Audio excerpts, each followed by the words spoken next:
The Tennis Gambling Podcast on the Sports Gambling Podcast Network is brought to you by Hellenic Fantasy. They're coming to customers. Play just for $5, get $100 in bonus funds. Use promo code SGPN.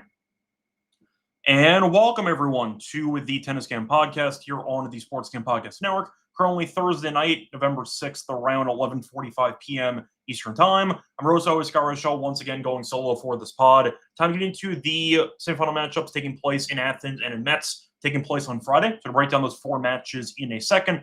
Before we get into that, though, a brief reminder, support the show by subscribing on YouTube. A reminder, you can also find the podcast on Spotify and Apple audio only. If you want it that way, it's fine. Don't forget to leave a rating and a review on Spotify or Apple. So once again, YouTube, of course, SGPN, Tennis Gambling Podcast, and same thing with Spotify or Apple. But either way, leave a like, subscribe on YouTube, and leave a rating and a review on Spotify or Apple. Plus, a reminder, you can check out the merch store on the SGPN website. We have a lot of great tennis merch. We have sweatshirts, we have t-shirts, we have mugs, different colors, very affordable. I think you'll like the selection that we have. Plus, a reminder, we do have other shows on the network for different sports. So college basketball tipped off this week. Make sure to subscribe to the College Experience to catch their daily podcast. Download the SGPN app for free. Once again, free college basketball picks if you download the SGPN app. So, moving on to the recap of what happened in the quarters. Unfortunately, the lock and dog picks were not very good. For the lock, picked up a loss. We had Norrie straight sets at minus 110.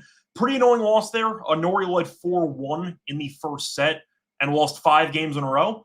And then he won the match. So pretty annoying when you have the 2-0 and the guy you bet on wins the match in general. And the one set he loses, he completely punts a 4-1 lead. So not exactly fun there. Picked up a loss as Norrie did win, but not in straight sets. That was a loss. For the dog, not even close. We had Moore to keep it competitive against Musetti. We had Moore plus 1.5 sets at plus 113. Not even close. Musetti killed him. Nothing else to really add there. Moore won, I believe it was a grand total of 6 games, I think. But either way, Moore wasn't close. The Norrie one hurt. It is what it is. We'll look for a better episode here in the semis. Now, for the recap of the quarters, it was really a tale of two tournaments because Athens was pretty straightforward and Metz was very complicated. So for Athens, you had 2 very ugly matches early. Korda beat Kekmanovic in straight sets, and you ended up seeing Musetti beat Muller in straight sets. 2 very boring, straightforward matches, and that was all she wrote.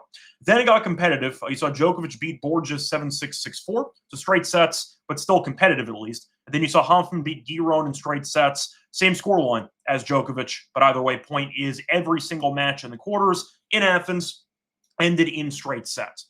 Looking at the actual favorites, though, 3 of the 4 favorites won. The one exception was Hanfmann, who pulled off the upset at around plus 130. For Metz, though, definitely chaotic. Ended up seeing 3 of the 4 matches go to a third set.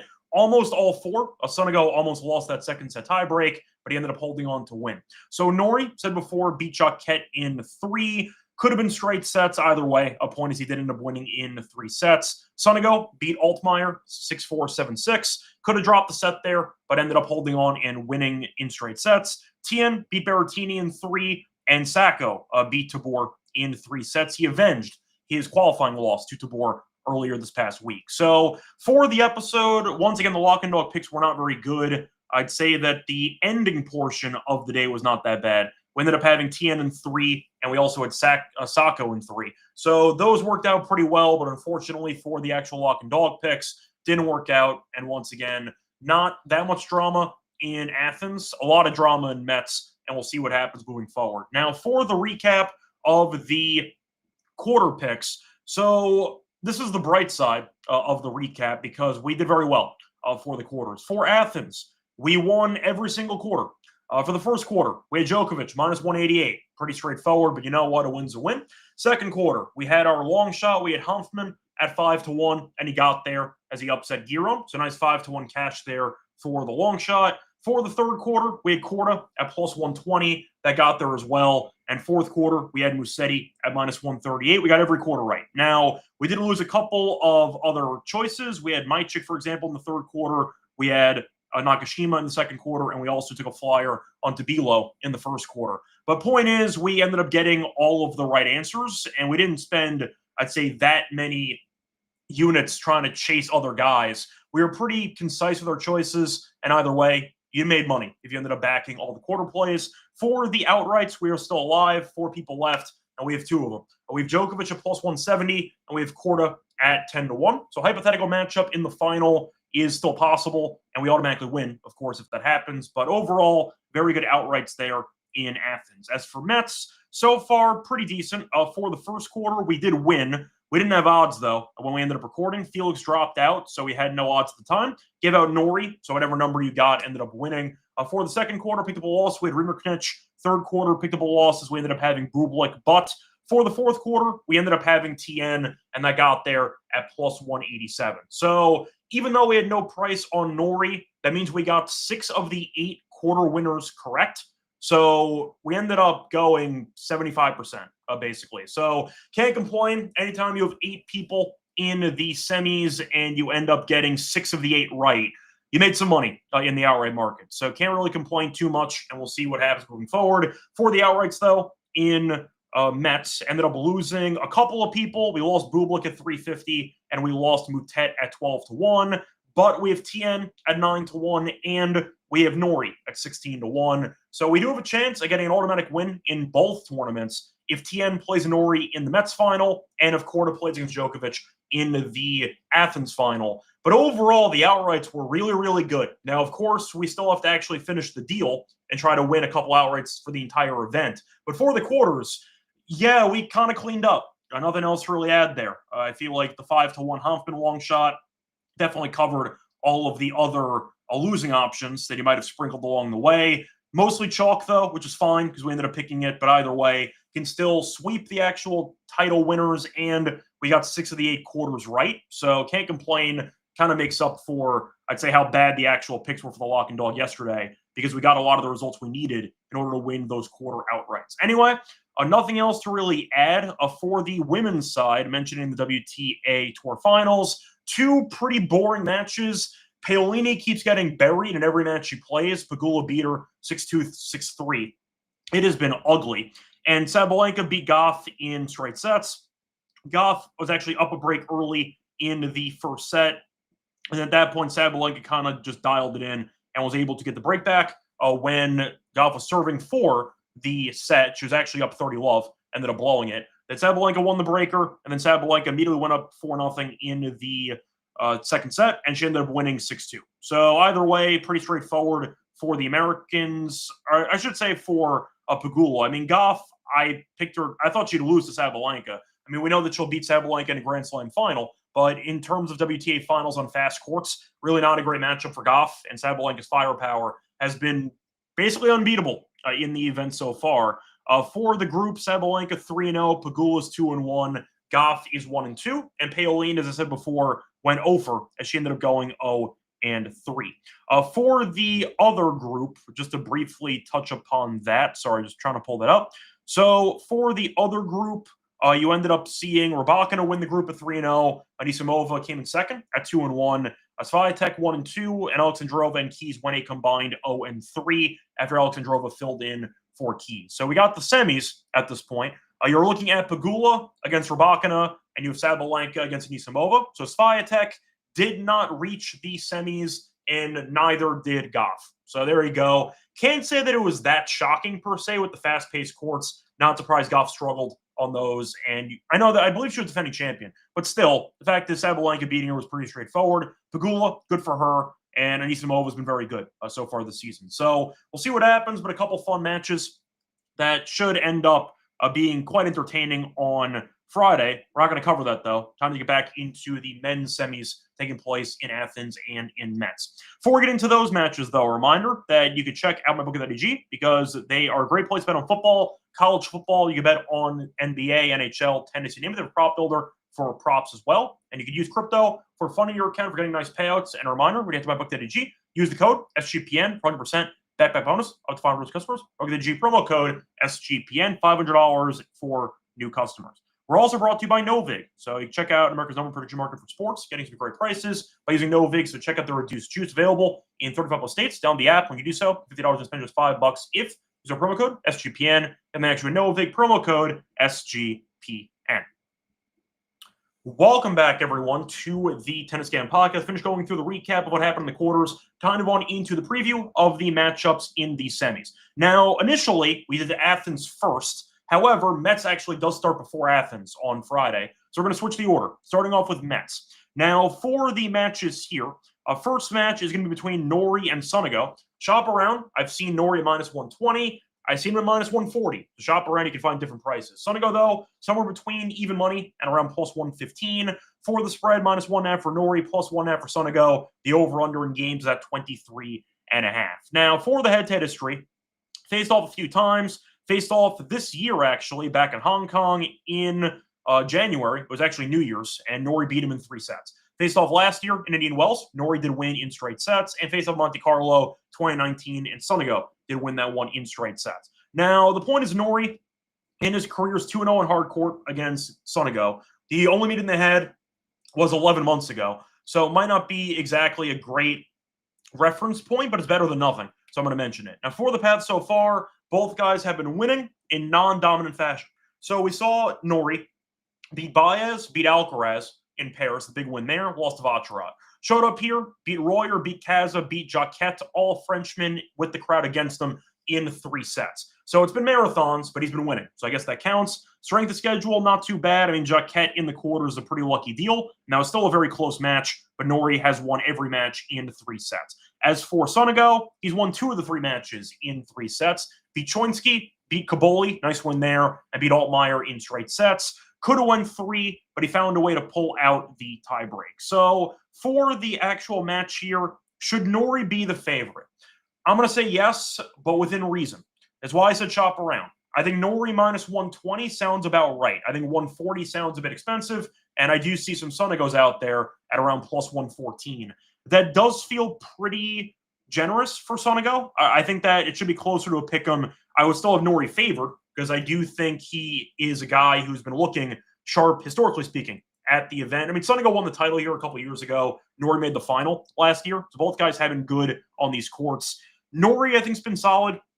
Sonego has been pretty good too, but I do think I'll go for Norrie with consistency. Sonego, we know, has a lot of firepower, but we know the shot selection can be questionable, and it does seem like mentally he could have a couple of lapses here or there. Norrie's going to take him to some deep waters, and we've seen Norrie really pass those tests every time. Sonego has done the same here, but we know Sonego this season has been quite underwhelming, and I do think that Norrie might frustrate Sonego if this goes the distance. Now, my favorite play is the over.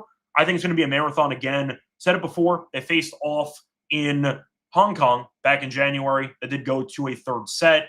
See a similar story here. I don't really see much separating these guys, but I think Norrie's going to win. I mean, we gave him out to win the tournament, so we're kind of biased here. But I think it's going to be close either way. I like the over. I like the over 2.5 sets. I think it's going to be a war. And based on what we've seen from both guys, winning straight sets is not really in their DNA right now. So I am going to go with the over 2.5 sets.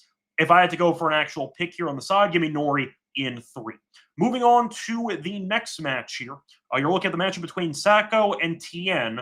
What a massive line. What if I told you that Djokovic was not guaranteed to be the biggest favorite on the card? Because in some books, he's not. Tien is minus 670 in a couple of spots. Sacco, first ever ATP semi, is plus 460. For the spread, minus 4.5 for Tien, plus 4.5 for Sacco. The over-under is at 20.5. Now, there's 2 ways to bet this. Either you pick Tien to absolutely bury him, and you like the under, basically. Or you're picking Sacco to hang in there, and you think maybe he covers the spread. That's kind of the 2 options you have. Look, for the path so far, Sacco went through qualifying, did lose to Tabor, but he ended up avenging that in 3 sets in the quarters. Beat Perricard, ended up beating Bublik. So difficult path. I know Perricard has not been that great this season. Still tough to deal with on indoor hard court, and Sacco did end up beating him in straight sets. Bublik was fighting for a Turin spot potentially as an alternate and a top 10 spot to end the year. Great win there, not fluky, played very well, and he avenged his qualifying loss to Tabor. So Sacco playing very well. As for Tien, he has been fine. Beat Blanchet, beat a relative unknown Ichargu, and ended up beating Berrettini in 3. The Berrettini match was kind of what I thought it was going to be. I thought that Berrettini would start off pretty well, thought he'd run out of gas, and I thought Tien would just take him into deep waters. And I dared Berrettini's fitness to hold up over 3 sets. It did not, and Tien eventually beat Berrettini because he unraveled physically, and you saw Tien keep his composure and keep his consistency en route to a nice 3-set win. Now, that makes this matchup interesting because Sacco does have an underrated amount of firepower, underrated net skills. He can't come forward. However, we know Tien is a brick wall behind the baseline. Sacco does have some unforced error issues at times, and I do wonder, with him playing so many matches, with him going to basically a marathon in 2 straight against Tabor and against Bublik in back-to-back days, playing his 3rd straight day after having back-to-back marathons, not really ideal. However, Tien, we saw go to a breaker against Chargu, and we also saw him he looked good against Blanchette, who I don't think is very good at this point in his career, but that was a 6-3, 6-3. The point is, though, Sacco's been playing quite well, and I do think you might end up seeing at least one close set. So I might be in the middle. I think Tien's going to win. I think 670 is egregious. Like, that's not even a price I'd even consider taking in a parlay or anything. I wouldn't take straight sets either. At minus 215, no value there. I didn't mind the Tien team total over at 12.5. Pick Sacco to serve pretty well, force a competitive set. Maybe it goes to a breaker, or it goes 3 sets, and you're in good shape. I think Tien's going to win if I had to go for an actual side, but of course, he's minus 670. But I can't lay that number. I think Tien should be like minus 400. I think 670 is egregious, but I do think the team total might have some value if you do think Sacco, whose serve has been pretty good so far in the event, and he's backed it up with a solid forehand and good volleying. I think he can try to shorten points against Tien. Tien, not a great server, so maybe Sacco finds a break at some point. I'll go for the team total over for Tien in this one at around 12.5, minus 114. Moving on to the matches in Athens. So for this one, you have Djokovic taking on Hanfmann, a rematch, actually, that we saw in Shanghai about a month ago. And Djokovic won that one in 3 sets. Now, Joker's mass favorite, but not as high of a price as Tien in some spots. He's minus 625. You can chop around. I'm sure some books have him like 700, but I see a 625. For Hanfmann, I see 440. For the spread, minus 4.5 for Djokovic, plus 4.5 for Hanfmann. The over-under is at 22.5 games. Now, Joker has been looking fine. He's not been dominant per se. He has had a breaker in the first set of both matches, but he beat Borges and he ended up beating Tabilo. Borges' match was not easy. Definitely was close. Djokovic almost got broken late in the first set. Did not fall off the break points, but either way, he did almost drop that first set. In fact, Borges ended up having a 15-40 into the 4-4 game. So wasn't exactly straightforward for Djokovic, but he found a way, eventually got the break midway through that second set, and he was able to convert and never get broken. For Hanfmann, like Djokovic, he was not broken either in his matchup in the quarters, beat Giron in straight sets. In fact, he did not face a break point in the entire match. Now, unlike Djokovic, of course, he went through qualifying. Joker did have a bye, so Hanfmann has played 3 more matches than Djokovic.